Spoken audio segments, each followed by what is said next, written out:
what's up, you guys? My name is Rori, and you are listening to Rori's Room, the podcast where we discuss anything and everything life throws at us. I'm quite literally sweating right now, and it feels so weird to sit in front of my recording equipment right now. I've been trying to record this episode for, I'd probably say a little under an hour, because I am so critical of the way I speak and the way I gather my words unscripted, because as some of you may know, I am a freelance filmmaker, so pretty much everything that I work with is already pre-written and scripted, like obviously the script and the storyboard, and so a lot of the work I do is not talking.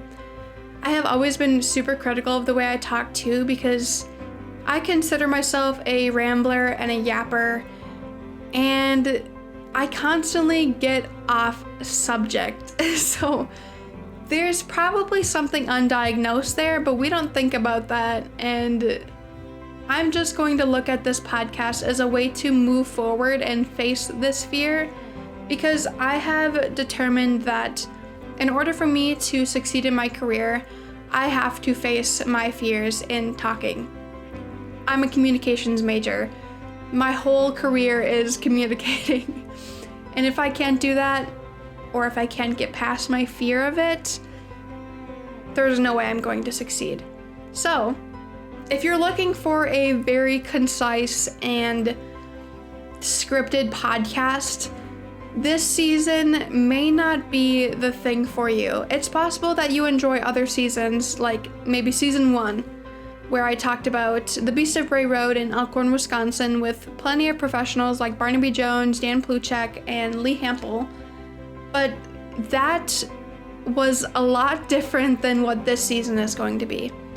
In this season, I am focusing my attention on episodes that feature only me, and unlike the first season where I talked about one topic in particular throughout the entire season, I'm going to be touching on different topics in each episode of season 2. This is something I have been wanting to work on for a very, very long time, and it wasn't until last season where I worked on a project for my audio production class and was also hyped up by my friend Elaine, who has been constantly telling me that I have the voice perfect for a podcast, that I actually tried. So this is my first attempt at sitting down to do this. Well, not my first attempt, because I've recorded this about 10 separate times and have had to mess with audition settings, but this is my first time that I'm actually sitting down to record this and not stopping the record button. It's gonna be really, really hard because, like I said, I find it awkward sometimes talking to myself, and right now the imposter syndrome is really very strong. I'm sitting here right now wondering who the heck I am and why I'm talking to a computer, even though it is quite literally my job, which is the craziest thing. Imposter syndrome is the craziest thing. Even if you're doing this for your entire life, you'll still have imposter syndrome, I think, to a certain degree, unless I'm wrong. You guys can let me know that if you've been working in the communication field for a long time, or even any field, honestly. I have decided that the only way that I'm going to succeed in this field is if I confront this fear of talking, which is going to be very, very hard because I am a yapper and I constantly get off topic. So that's why I have this outline here. But I'm very, very excited. Also, if you guys hear meowing, it is because my cat just gave birth at the end of October. So not only is she a very, very big talker and likes to meow, but she also just had 2 kittens that are learning to walk and express their freedom and wrestle and stuff. Right now, my cat is currently locked out of the room because she is very, very loud, and it has been impossible to record this podcast. But she may find her way back in the office eventually because she is very, very persistent. But anyways, this week's episode is on the topic of mental health and its correlation with physical health. And I know that mental health has been talked about in a lot of podcasts, but I feel like it is a pretty timeless topic. And it doesn't matter how long you talk about it or how many episodes talk about it, it is always going to be a relevant topic. And in my opinion, every single podcast is different because a lot of people share their stories, and that is what I plan to do in this podcast. Everybody's story is different, so every podcast is different, and I don't think that there should be a limit on how many podcasts represent the same topic. However, I do want to set a layout of some way. However, before we begin our podcast, I wanted to talk about a few of my favorite things over the last couple of months. And this is going to be a pretty constant thing in every one of these single episodes. So before we begin our podcast, I will be talking about my favorite podcast and select music piece that I've been listening to, as well as 2 things I can get behind versus 2 things I can't. I think they're a pretty good icebreaker, and it just lets me talk, and honestly, you guys, it's probably the only way that I'm going to get through this podcast, by breaking the ice with myself. Not even like regular icebreakers where you break the ice with each other. It's quite literally me just talking into the mic and getting comfortable with my own voice, at least for the first few episodes. So, one of my favorite podcasts that I've been listening to over these last couple months has been MILA Movement's Rewriting Your Relationship with Food with Dr. Josh Wolrich. If you don't know what MILA Movement is a fitness program / app founded by Mila Lorenzen. And if you don't know who Camilla is, she and her wife Julie have been known for their online content about inclusivity.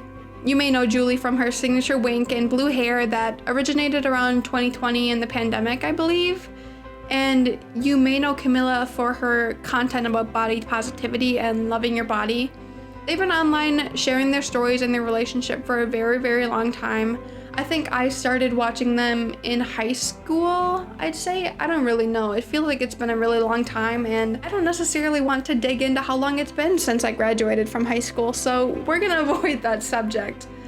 But Camilla recently founded her fitness app MILA Movement to silence the stigma of the need to look a certain way and promote healthier relationships with food and exercise. Camilla has helped me through so many different times where I've been feeling down or not liking the way my body feels or looks, and she really speaks from the heart when she tells her stories because she has a personal history with these struggles. It's not like she's promoting all of this with having the healthiest relationship with food or exercise. She has experienced this, so her experience and history makes her a credible source. In this podcast, she sits down with nutritionist Dr. Josh Wolrich and talks about how to develop a better relationship with food. One of the biggest takeaways that I found from this podcast, spoiler, is how to better my relationship with trigger foods by keeping an excessive amount in the house. And when I first heard this, I was very, very hesitant to take this and actually do it, because I have struggled with binge eating for a very, very long time, and I think that there's a foundation there. But one thing with binge eating is that I have always kept certain trigger foods like sweet treats out of the house, because if any amount of stress enters my body, I am very, very inclined to eat the entire collection of whatever treat is there and more. So my solution for the longest time was to just keep those foods out of the house. But as a lot of us know, or a lot of us have learned, that is not a solution. And often you fall back into those habits, and when you see those treats again, either you buy some or you're at a party, you want to eat all of them, and then you end up feeling terrible. This podcast talks a lot about how to better your relationship with food, starting with these trigger foods and your mindset. Your mindset is very, very important, and that's one of the biggest things that they talk about in this podcast. So if you are struggling with this or having problems with your relationship with food, I would highly recommend even trying out for the free trial of MILA. That's how I started. I downloaded the MILA app. I signed up for the free trial, which I believe is about 7 days. And after the first day, I knew I wasn't gonna delete the app, and it was so nice. I really, really like their podcast the most.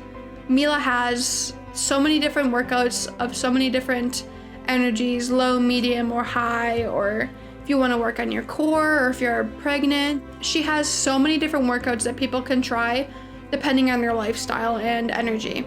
And on top of that, she has podcasts like the one that I'm talking about with Dr. Josh, and it helps people develop a better relationship with a lot of different things, like this one with food. I would highly recommend that you try at least a 7-day free trial because it really impacted my life a lot. And next, the song that has been quite literally playing on repeat the last couple of weeks has been Constellations by Jade LeMac. I first heard this song in, I believe, My Life with the Walter Boys, and then I think I heard it again in Tubi's Sidelined with Noah Beck, as some of you may know. I believe he was a TikToker, or I don't think it was Vine.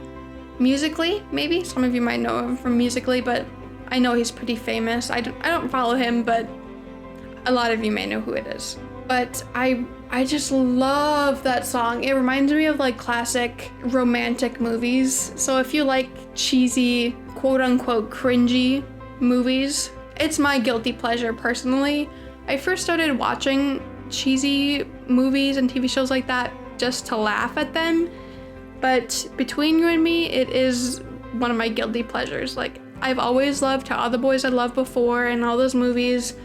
One of my favorite shows is XO Kitty, which I've been waiting to come out for the longest time. I hate to admit it, but I did not hate Sidelined, even though I knew exactly what was going to happen from the start. It was still a pretty good movie. But Constellations is really, really a good song. It's the song that you would hear when your two characters that you've been shipping from the beginning of a show or a movie have finally shared their first kiss. And the tension is just all there and they've just been really wanting this. But yeah, I highly recommend you listen to it. The next icebreaker is 2 things I can get behind versus 2 things I can't. So starting with 2 things I can get behind. 1, using social media apps to your advantage. As a lot of us may know, it is pretty much impossible to delete social media apps on your phone unless you have a pretty neutral degree or career. But personally, I have tried doing that and it's never gone anywhere because my entire career is online and I'm in college, so they use Canvas and pretty much everything is online. It's impossible to do anything without needing it. Like, even if you had a flip phone, I've thought about that for the longest time. You need Duo Mobile for a lot of things, at least my school does. 2, finding something processed you like and making it homemade. I love making things homemade. One of my favorite things to make is different sorts of bread. I first started making loaves of bread and then I really transitioned into making bagels last summer.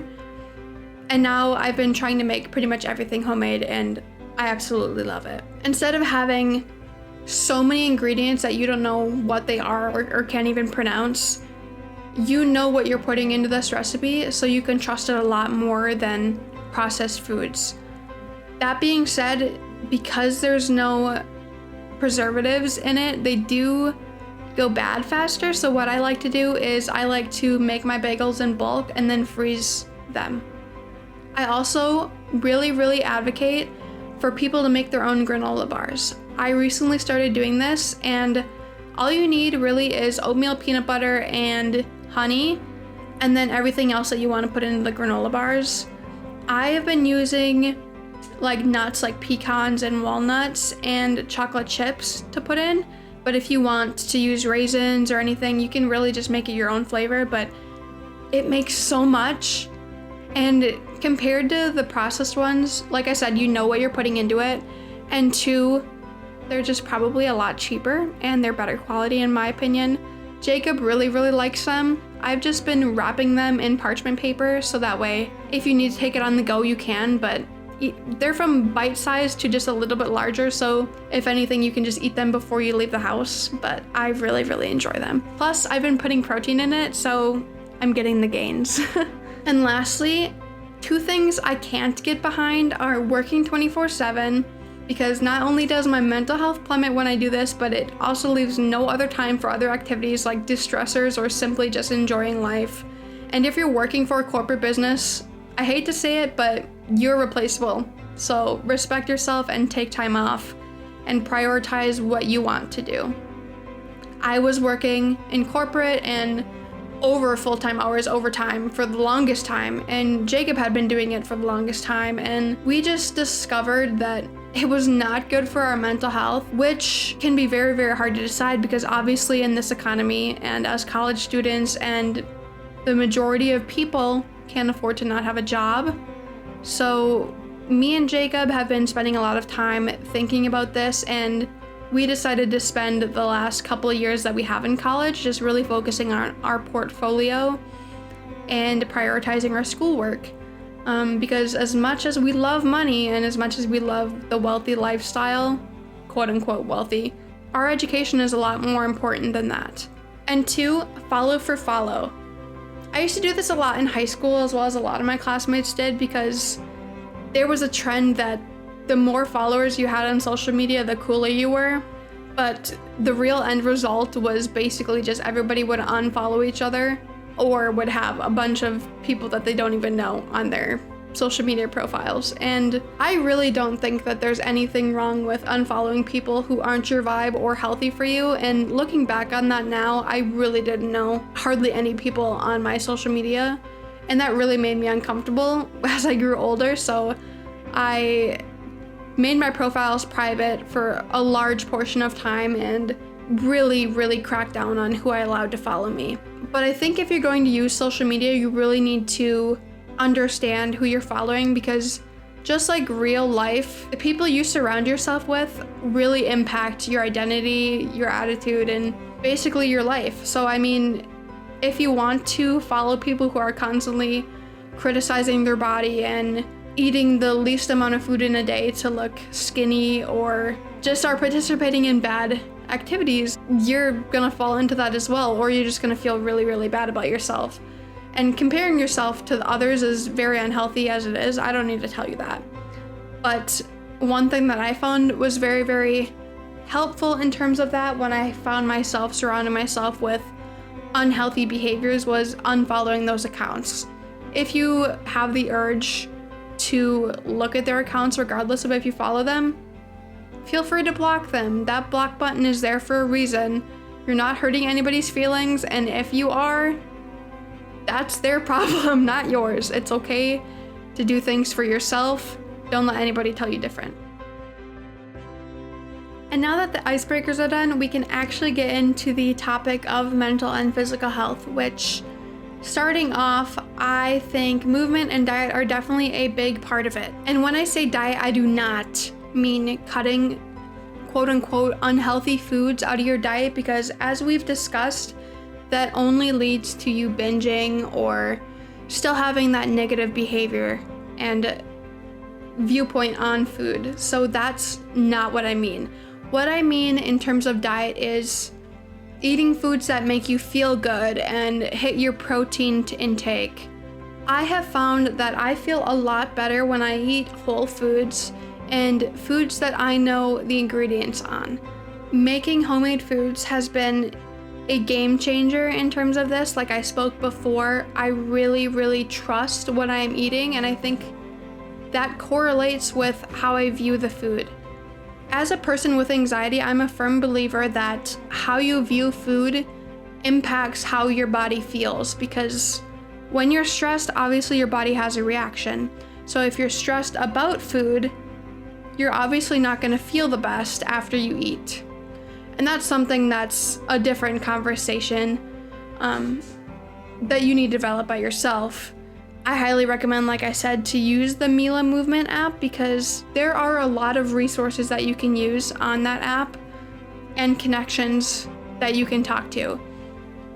Also, if you are having these feelings, I highly recommend you speak to a counselor about that, because I've spoken to counselors in my time, and the first time that I tried it, it wasn't the best, but I think that was just because I didn't fit with my counselor and my counselor didn't fit with me. But when I did find a really good counselor, it felt so nice to talk about what was going on, and ultimately helped me in the long run. That being said, I'm also a firm believer that the way you grew up affects your diet, because the way you grew up affects everything. Personally, we never had set dinner times in my house, so there was always processed and frozen food like burritos and pizza or ramen that we would make whenever we were hungry, so I never really learned hungry versus bored. I also found comfort in food and hated wasting food, so I ate a lot. My mom often made foods in bulk, but we never ate it all, so the pressure was always there. And we were also a household that never kept treats in the house unless it was for like school lunches and stuff. So when we never had treats in the house, when my mom and dad bought treats for school lunches, I would always have the urge to eat all of them in one sitting. I'd sneak the box up into my room or constantly sneak up and down the stairs to get more, and I would literally eat entire boxes of Little Debbie snack cakes. And as a teenager, I felt way better than I would now, but I still felt terrible, and it still continues today. I have a problem with binge eating, especially when I'm stressed, although it's a lot better than what it once was. Once I started my sophomore year of college, I fell back into the idea that nourishment was earned, so I would work out morning and night, twice a day, totaling approximately like 4 hours total that day, where I would earn my keep. I didn't want to be alone in my room to have the temptation to eat, so I would constantly be doing things. And even when I did do good, even when I worked out twice a day and was never in my room, I would still fall back into binge eating. I've come to the conclusion that the only way to solve this, or at least get better at it, is to really face the problem at hand and stop ignoring the issue. No amount of working out or healthy foods is going to diminish the fact that I have a problem with binge eating. The only thing that's going to solve that is to face that head on, talk to people, and practice. Eating whole foods is definitely another thing that gives me less bloating. I have IBS, so a lot of things irritate my stomach, and I found that I just have to really listen to my body to tell me what hurts my stomach and what doesn't, and if I want to eat those foods that hurt my stomach, I just have to do it in moderation, but that's an entirely different story. I try to eat better now than I once did. Like, I don't eat Little Debbie snack cakes unless I really have the craving for it. Like, maybe like once a year, once every 2 years, I have the desire to eat a cosmic brownie, just because nothing hits the spot more than that thing you're craving. And as I stated before, it's okay to honor your cravings. You just need to do everything in moderation. But I try to eat better now, prioritizing homemade foods with less preservatives and foods with protein, like the granola bars that I made. I put a scoop of protein in them, and it's very, very good. It helps me start the morning out good, have a full stomach, and be ready for brunch. Me and Jacob really like eating together, so often we'll eat a granola bar before class and then come home and eat breakfast/lunch/brunch together, and it's always pretty nice. So if you're looking for that, highly recommend those granola bars. But as I stated, balance is really key because you can't cut out all bad foods. I mean, especially because we live in a country that you can't always afford the healthy foods. Comfort foods, if you cut them out, your urges will grow unimaginably. Some of you may have had this experience, but it all comes back to the topic of trigger foods. If you never let yourself have those comfort foods, you're just going to keep craving them, and the cravings are going to grow to a mountain, and then you're just going to eat the whole box of Little Debbie snack cakes. I think my binge eating also grew because I grew up with 2 sisters, and like I said, we never had specific snack times or dinner times or meal times in the house, so my mindset was that I had to eat as much as I could before it was gone, before my sisters ate it all. And I think many of you who have grown up with siblings can understand that, because if you're in a household that never has those treats, you never know when you're gonna get it next. So it's easy to want to eat all of them. But like I learned in Dr. Josh's podcast with Camilla, is that as adults, we have more free will than we did as kids, and we can keep these trigger foods in the house. It's probably going to be very, very hard to have these foods in the house, especially if you're so familiar with diet culture, but it's helped me a lot. I went to Aldi as soon as I finished that episode, and I purchased not 1, not 2, not 3, but 4 packages of those crack sugar cookies that everybody talks about. It's not something that I have always been craving, but it is one thing that I've always seen at parties that I am always thinking that, wow, I could eat that entire box. So I figured that was a good place to start, considering I had a really big sweet tooth, and that was always a theme when it was binge eating. I would always eat sweet treats. And when I got home, the urge was there for the first week or so, but I started eating one with like every meal, and within the first few days I really did not want to eat another sugar cookie, but I kept going with it. Actually, I did skip a couple days, maybe 1 or 2, before I was like, okay, I kind of want one of these now. And I took one and I felt less guilt for it. But this practice definitely helped me identify trigger foods and how to handle it, because unlike the way I was growing up, where we never had sweet treats or anything in the house that I wanted, I had 4 boxes of these sugar cookies that weren't gonna go anywhere. And even if I didn't eat them, they'd still be there for when I would want them. Now, if you're not a sweet treat person, you can always get something different, like Dr. Josh's example of share bags of chips and family-sized bags of chips. You can always keep 4 or 5 of those in your pantry as well, but it's different for every single person. Pairing alongside the diet aspect, I believe movement is a very, very important part. However, you can walk 10,000 steps, but if you're scrolling the whole time, you're not doing your mental health any favors. Your attitude is 100% going to define how you look at movement. Do some reflecting, listen to a healthy podcast, listen to the sounds of the birds chirping around you, whatever. Just practice these healthy behaviors and your body will unconsciously identify movement with these healthy behaviors. Believe it or not, screen time actually drains you. In my experience, at least, it has always made me feel terrible, which kind of sucks because it's basically my entire career. But I've learned that it is very, very important to have that work-life balance and identify when I should be on social media and online. There's also the mindset part of movement. Like, what are you doing this for? What are your goals? If you aren't satisfied with where you are or where you're going, it's going to be hard to find motivation. So you really need to understand why you're doing what you're doing. In the MILA podcast, I think I learned it as internal versus external behaviors. If I remember it correctly, the internal motivators for exercise are enjoyment, how you're feeling, how it's making you feel, wanting to get stronger, and the external motivators are driven by outside factors like how you look, losing weight, rewards, etc. And that always impacts how you perform. I heard about this in the Unlock Your Best Self podcast with psychotherapist Tamina Asari, which is also on the MILA podcast, but they talked a lot about that.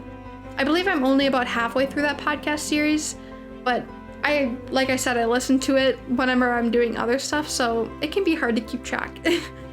Growing up, and still to this day, I have a really big niche for writing, so in middle school, elementary school, and high school, whenever I was not in class or doing other things, I was always prioritizing writing in my room, whether it be online Google Docs, Wattpad, Microsoft Word, or even just writing down stories on printer paper and stapling the sides together like a book spine.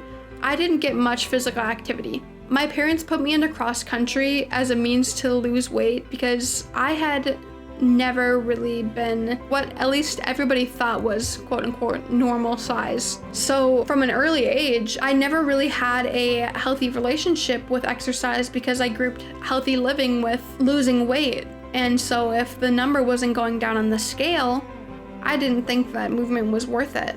I was learning this from a really early age, and because early development and behaviors during that period are very important, it can be really hard to lose this growing up. I still find myself sometimes having bad attitudes towards movement, and then I realized how much I actually enjoy doing it. I don't do it to lose weight. I do it because it makes me feel good. I didn't like running though until I was between 17 and 18, I believe. I used running around that time as an excuse to get out of the house because, as some of you may know, I did not have a healthy living situation. I moved schools a bunch in the last few years of my high school career, and so I learned the power of movement and exercise during this time because it seemed to be my only outlet in terms of getting out of where I did not want to be, and it made me feel better. That being said, even then I still had trouble and didn't have a healthy relationship with movement because I grew up under the stigma that you were worth less if you weighed more. So I was always making myself or trying to make myself smaller. The goal was always to be as small as possible. So my weight was always fluctuating up and down throughout my entire life. The summer after I graduated high school, I actually went through a breakup during that time too. So I was either eating an entire pint of ice cream, or my daily routine was eating a Pop-Tart, going to the beach and laying out in the sun all day, and then coming home and eating dinner. I did not have a healthy relationship with food, and moving throughout that summer, like, I would go to fast food restaurants and only allow myself to eat a kid's meal at McDonald's with apple slices.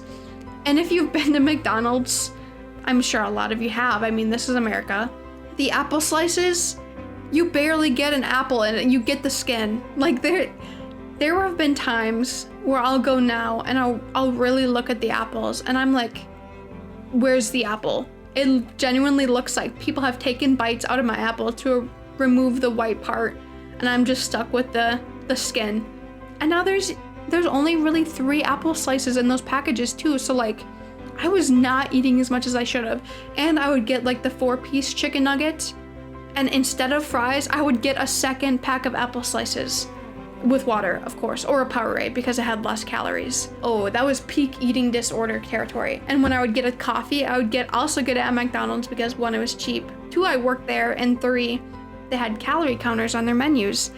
And I would get the sugar-free iced vanilla coffee. Yeah.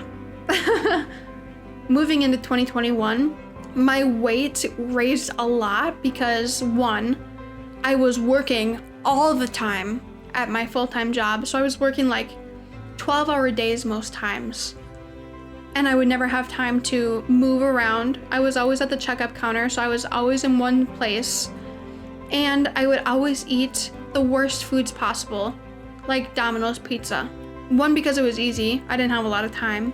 And 2, I fell into the addiction of comfort food for that. I started eating junk food during that time because I associated that with my free time. When I wasn't working all the time, we'd always order pizza and stuff, so I wanted to find that joy again and comfort in eating, so I would order that.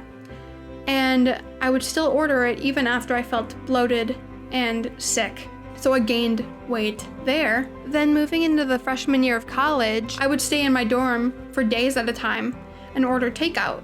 And also I was working 4 jobs in college, so that was not good either. So I think another reason why I can't get behind working all the time is because you're not able to do things like movement and make yourself feel good and prioritize your health. My sophomore year of college, I was the complete opposite. During the summer of 2023, I worked with kids outside, so I was constantly moving. This caused me to lose weight, and moving into my sophomore year of college, I fell back into the routine of working out day and night to take in the least amount of calories. And during this time, I would eat a Pop-Tart in the morning, some oatmeal, a granola bar, maybe 1 sandwich with an apple, and then oatmeal later that night. Get this, my treat at the end of the night was celery with hummus. I still think a lot of those foods are healthy for me, but I was not getting enough nutrition, especially if I was working out 4 hours a day. That's just not how it was. I really liked my abs, of course. Like, I looked good, but I also looked sick. I didn't look good, if that makes sense. Now I prioritize eating a lot more protein, and I went to the gym the other day and I was like, Oh my God. I could very much see the difference in the muscles in my legs. Wow, it was very, very nice. And not to mention, unlike my sophomore year when I was working out, I didn't feel like I was gonna pass out after lifting too much weight. So that's a subject that should be talked about. One, if you're not getting enough food, your body will tell you. Like, if you feel like you're fainting all the time, unless you have some other predetermined condition or you're diagnosed with that, your body's trying to tell you you're not getting enough food. And if you're cold all the time, that's also because your body weight is not enough. You can't keep yourself warm. You don't have the energy. Your body is not working properly. What a time in my life. Looking back at that now, sometimes I wish I was back in that period, and then I remember how miserable it was. Sure, I looked good, but I did not feel good. And the phrase, nothing tastes as good as skinny feels, whoever tells you that, they're wrong. Unless you're doing it healthily, skinny doesn't feel good. I've used the MILA app to help identify and work on my relationship with food and exercise because that is just always going to happen unless I start there. I'm always going to fall back into binge eating. I'm always going to fall back into excessive workouts, and unless I find the root of the cause, nothing is going to change. And in terms of social media, we all know that scrolling for hours cannot be good for our mental health.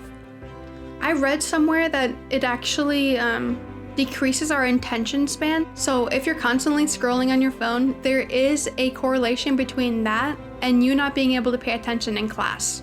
One thing that you can do to increase your attention span is to read books, which I'm trying to do that. I've been trying to do that for the longest time, but I feel like I have to be in like a certain mindset to read and actually not zone out through the entire page. But I do think that that is a symptom of always being online. And unfortunately, in today's day and age, that's regularized with social media and surveillance culture and always telling everybody what you're doing. And not to mention, because everything is digitized, you don't have the choice a lot of times to not have screen time because you need to do your homework. Nothing is on paper nowadays unless it's like midterms on Scantrons. Everything is on Canvas, Stellic, everything is online.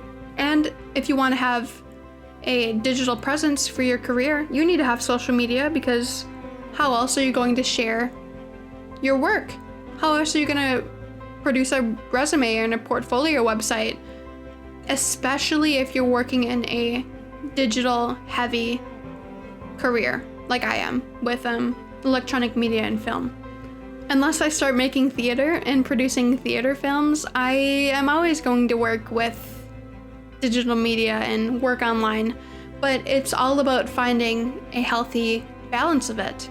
Last spring when I was producing Outrunnable, I would get such bad headaches because I would be sitting down at my computer to edit Outrunnable and its episodes, and I would be sitting there for 16 hours, sometimes longer, just to make sure everything was up to date, working properly, listening to it through again, working on the audio, staring at the video to make sure that there's no boom mic in frame, and all that jazz. And then I would be sitting there for hours not being able to move and go on walks and stuff because there was deadlines.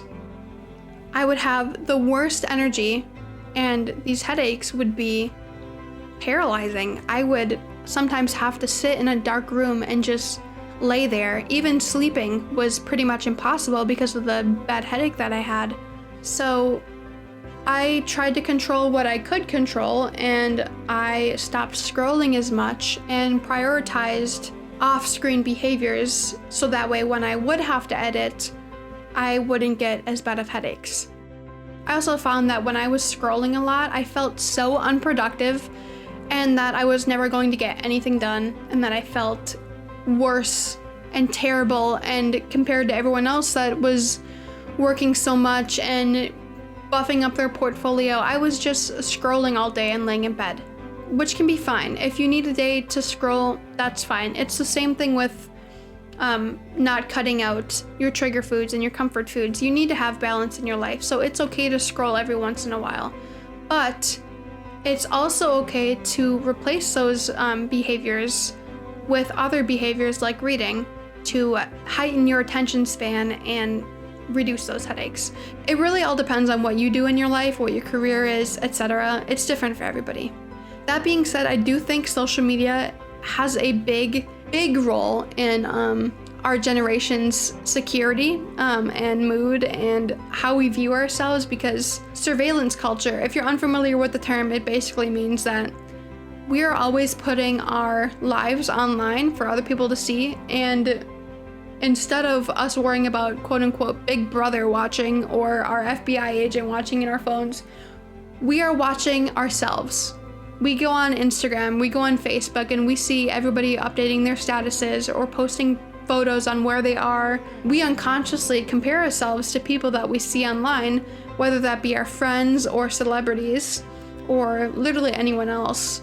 And we unconsciously compare ourselves to them. And we can unconsciously be like, wow, okay, they're out in the woods hiking and enjoying the weather, and I've just been laying in bed for the last couple hours scrolling on TikTok.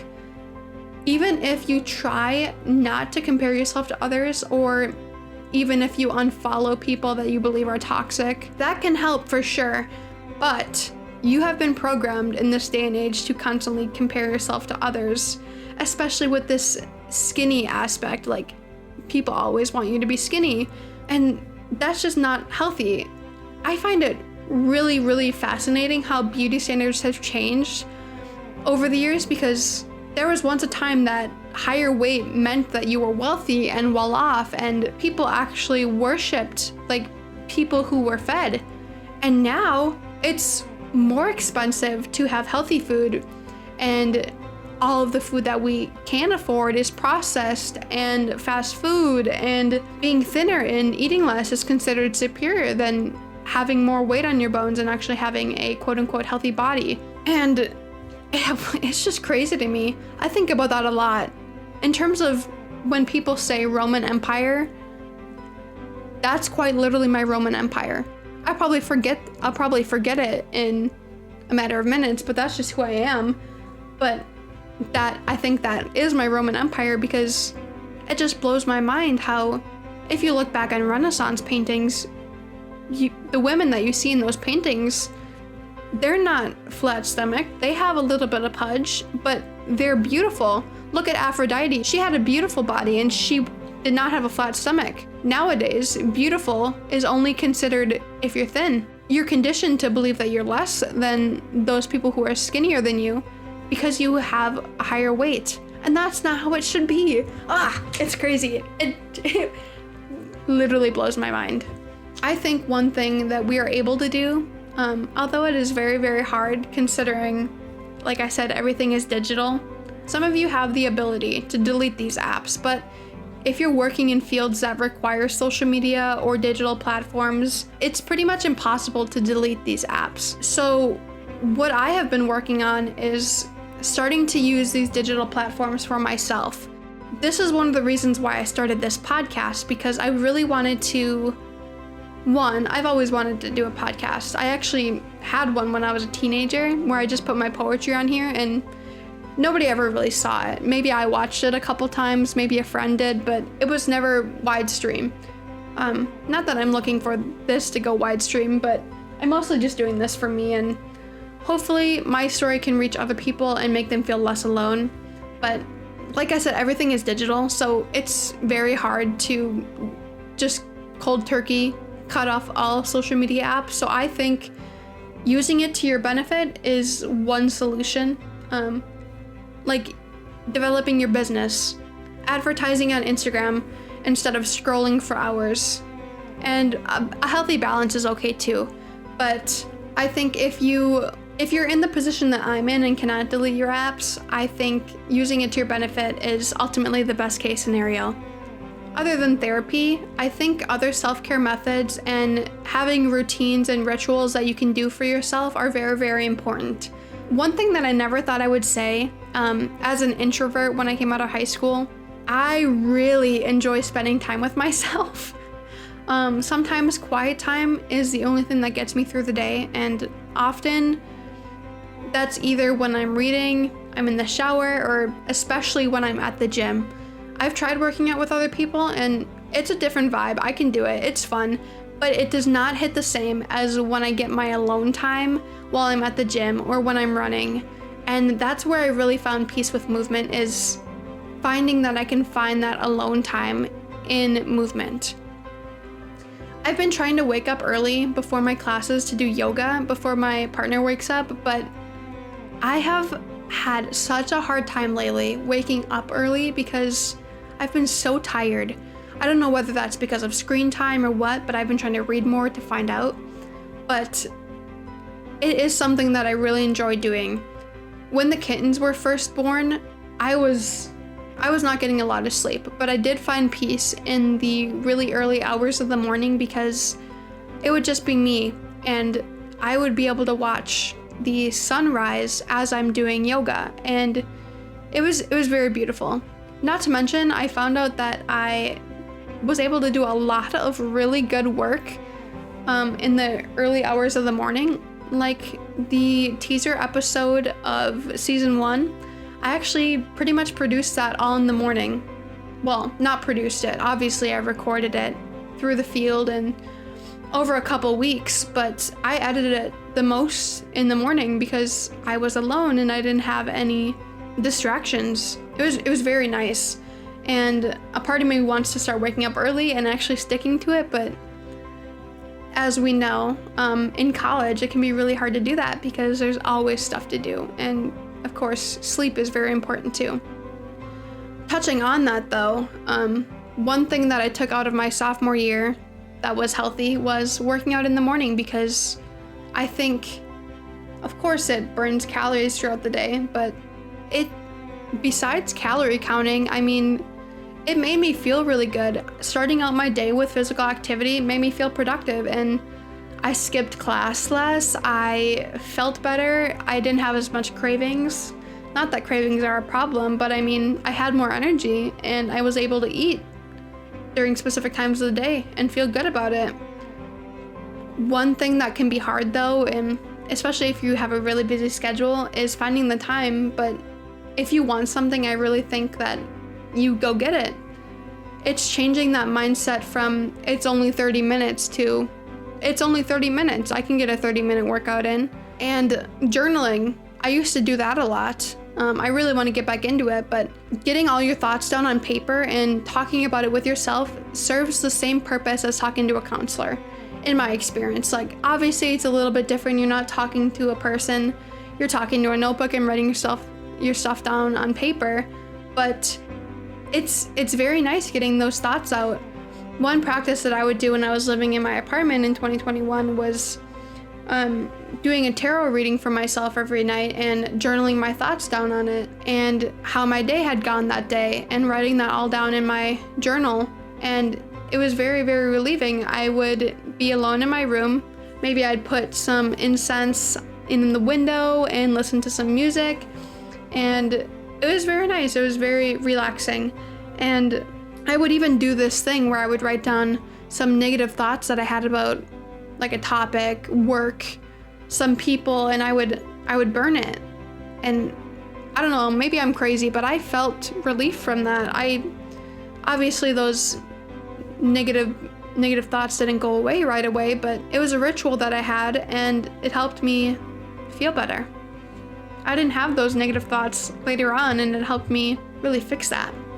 Another thing, this is a really, really big topic, so I'm not really gonna get into it a lot, but controlling your mood yourself instead of having it depend on someone else is very, very important. If you're constantly relying on someone for your happiness, you're bound to tank because that's just not stable. This gets into an emotional dependency, so if your mood and happiness is dependent on someone else, you can fall into the trap of your mood falling too, because if you sense even the slightest mood change, or even if the person is tired, you might think that their mood has changed and therefore your mood has changed. You're sad, you're not happy, you can't get work done, and it depends on their mood. My taste in men was not great, and neither was my taste in friends. I would always hang out with people who had bad intentions, or date people who just wanted a label. So I often fell into this because I wanted to please them, and if they weren't happy, why would I be happy? Recently, I found myself doing this in my healthy relationship, dedicating my time to fit his time and cutting out things that I enjoyed, and I have found myself to be a lot more irritable and sad, and I wasn't sure why.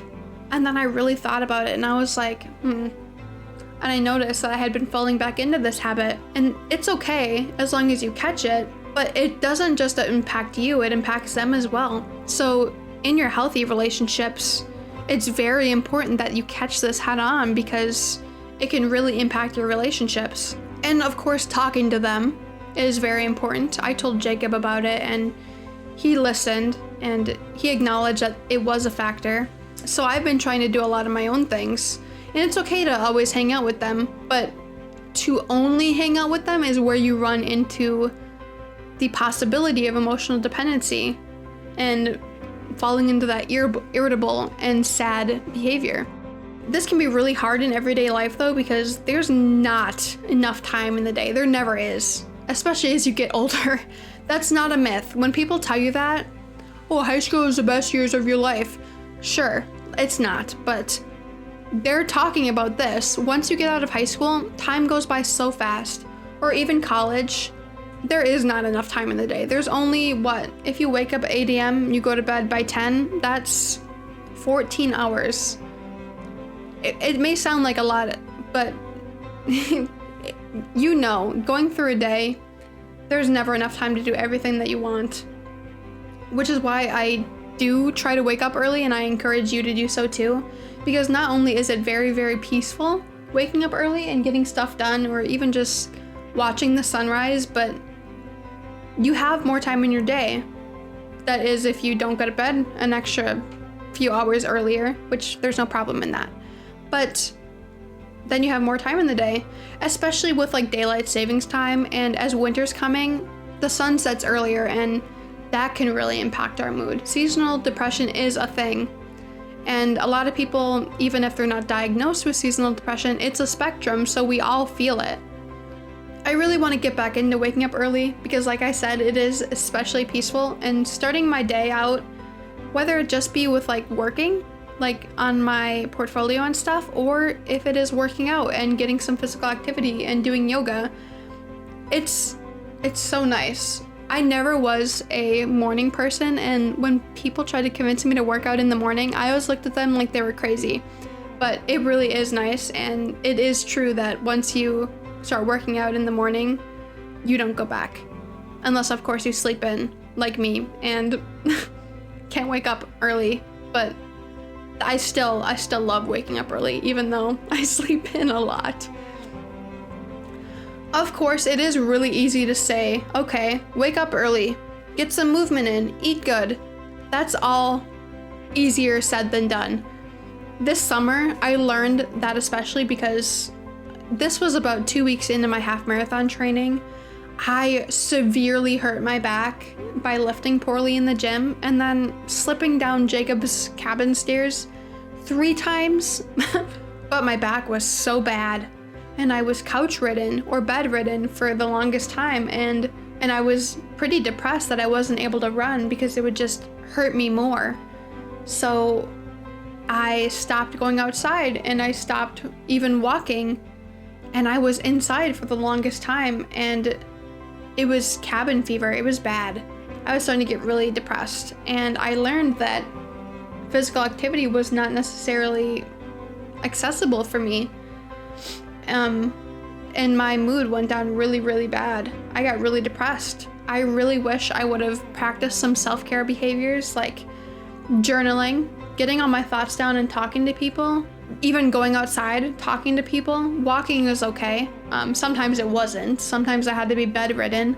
And in those times, of course, like, you can still talk to people. Your phone is good for that reason. You can call and FaceTime people and text. However, I would really recommend calling because just using your voice just does something other than texting. And keeping your mind working, whether it be like crosswords, reading, all that stuff, like you can't just lay there. And especially cut your screen time, because screen time can severely depress you, and not only do you not feel good, but screen time also heightens that, so you're just gonna feel more depressed.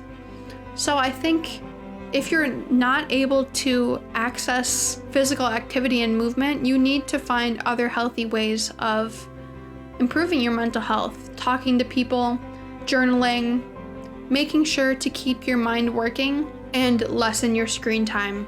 I can't say that enough. I think one thing that really impacted me during that cabin fever time over the summer of this year was constantly needing to be stimulated and having something on TV and always being on my phone. The headaches were so bad during this period, and looking back on it, I can totally see the problem, but in the moment you're wearing rose-colored glasses in a sense. Like, you can't see what other people can see. But yeah, I think that's about all the time we have for today. I really appreciate you joining me and listening to me yap. You'll have to let me know how this sounds, because like being in the moment and not being able to tell that you're practicing unhealthy behavior, I can't tell really if this sounds good, because after an hour of listening to myself talk and after what seems to be 2 or 3 hours of trying to record this podcast, I have a feeling I'm not going to be able to tell whether this is good or not. So if you like it, please let me know. I'm so inspired and very excited about this season, because not only does it help me face my fear about talking alone in a room and just talking in general, it opens up so many opportunities for me. My career is communication, as I said. I work in video most times, but this podcast and being in my audio production class really makes me want to work in audio as well. I actually just declared an audio certificate, so I will be getting that certificate after college, and perhaps I'll be working more in that, especially if this podcast does good. Once again, thank you guys so much for listening, and I will talk to you all in the next episode. Bye!